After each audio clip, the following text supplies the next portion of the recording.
बड़ी ही अरमानों से गुड़िया की तरह सजाकर दुल्हन बनाकर विदा किया था सरोज जी ने अपनी बेटी शालू को। अच्छा परिवार, सीधा और सुशील लड़का जानकर ब्याह कर दिया था शालू का शेखर के साथ। सरोज जी के भाई ने रिश्ता करवाया था।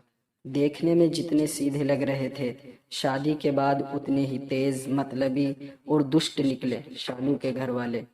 जैसे हमारे देश में ज्यादातर घरों में लड़के के अवगुणों को छुपा लिया जाता है, उसी तरह शेखर के अवगुणों पर पर्दा डालकर बहुत ही सभ्य और समझदार लड़का बनाकर पेश किया गया।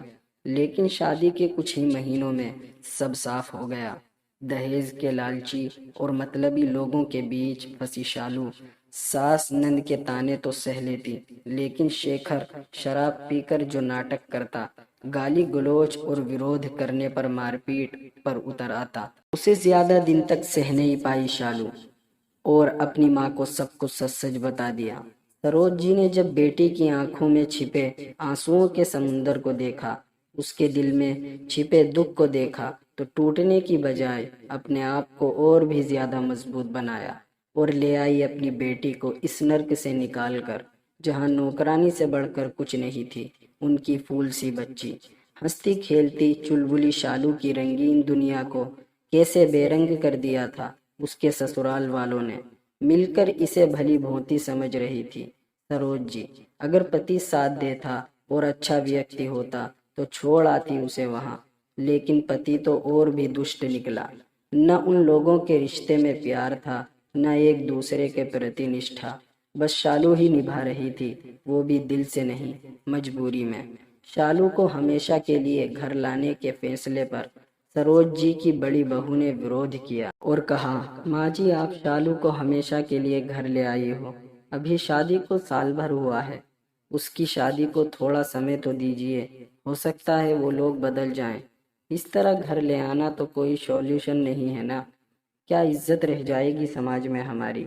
लोग तरह तरह की बातें बनाएंगे और क्या करेगी ये अपने जीवन में? जानती हो ना, एक ताल्लुक शुदा लड़की का समाज में जीना कितना दुश्वार होता है। आप इतनी समझदार होकर भी इतना गलत फैसला कैसे ले सकती हैं? मुझे लगता है हमें शेखर और उसके परिवार से बात करनी चाहिए। जेठानी जी की बात सुनकर छोटी बहू ने भी यही कहा। मम्मी जी, मुझे भी यही लगता है, हमें अभी इस बारे में और सोचना चाहिए। 1 साल के रिश्ते में तलाक हो गया, लोग क्या सोचेंगे? दोनों बहुओं की बातें सुनकर सरोज जी ने कहा, समाज क्या कहता है, क्या सोचता है, ये तुम लोग ही सोचो। मुझे केवल मेरी बेटी के बारे में सोचना है। वो लोग सुधर जाएंगे, महज इस उम्मीद में अपनी हंसती मुस्कुराती गुड़िया को वहां छोड़ दूं, मुरझाने के लिए, हरगिज नहीं। उन दुष्टों के साथ एक दिन भी नहीं रहेगी शालू। मेरी बेटी बोझ नहीं है, जिम्मेदारी है, मेरे जिगर का टुकड़ा है और उतनी ही जरूरी है जितना तुम सब। और सुनो, मेरी बेटी की जिम्मेदारी के लिए तुम लोगों को परेशान होने की जरूरत नहीं है। उसके पापा की पेंशन मिलती है मुझे और वह खुद नौकरी करेगी, पूरे आत्मसम्मान के साथ अपना जीवन जिएगी। मरते दम तक उसकी माँ उसके साथ खड़ी रहेगी। तुम लोगों को साथ देना है दो, नहीं देना है मत दो। और रही बात तलाकशुदा बेटी के समाज में जीने की, तो सुन लो मेरी बात। अगर एक बेटी के साथ उसकी माँ खड़ी हो, उसका परिवार हो, तो कोई परेशानी नहीं होती उसे। अपनी माँ के आत्मविश्वास भरे शब्दों को सुनकर सरोज जी के दोनों बेटों ने कहा, माँ, हम आपके साथ हैं। हमारी शालू कहीं नहीं जाएगी, जैसे पहले रहती थी वैसे ही रहेगी। और भविष्य में कोई अच्छा जीवन साथी मिलेगा इसे तो दोबारा शादी करवा देंगे, लेकिन उस दुष्ट के साथ नहीं रहने देंगे। आप ठीक कह रही हैं, शालू नौकरी कर लेगी और आगे पढ़ना चाहेगी तो हम पढ़ा लेंगे, लेकिन इस तरह घुटने के लिए नहीं छोड़ेंगे। सरोज जी ने गोद में सिर रखकर लेटी शालू के सिर पर हाथ फेरा और अपने आप से वादा किया, अब कभी नहीं रोएगी उनकी बेटी। उसे खुश होने का अधिकार है और उसे सारी खुशियां मिलेंगी। अपने परिवार के लिए गलत फैसले की वजह से सारी उम्र कष्ट नहीं भोगेगी। वो पूरे आत्मसम्मान के साथ अपना जीवन निर्वाह करेगी।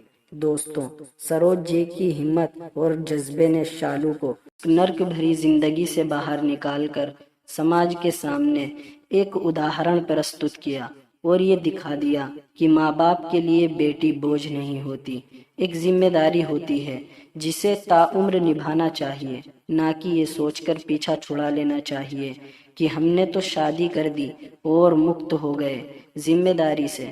लाखों लड़कियां तो सिर्फ इसीलिए ही ना चाहते हुए भी अपनी शादी निभाती हैं और जुल्म सहती रहती हैं, क्योंकि मायके से उन्हें सहारा नहीं मिलता। समाज और परिवार की इज्जत की खातिर अपना जीवन खुद बर्बाद कर लेती हैं और कभी गलत का विरोध करने की हिम्मत नहीं कर पाती। हम माँओं को, खासकर बेटियों की माँओं को, अपने आप से ये प्रेरणा करना चाहिए कि हर हाल में हम अपनी बेटियों के साथ रहेंगे, शादी के बाद भी, और अनचाहा रिश्ता निभाने के लिए उन्हें कभी मजबूर नहीं करेंगे और उन्हें यकीन दिलाएंगे कि वे हम पर बोझ नहीं हैं, हमारी जिम्मेदारी हैं और हमेशा रहें।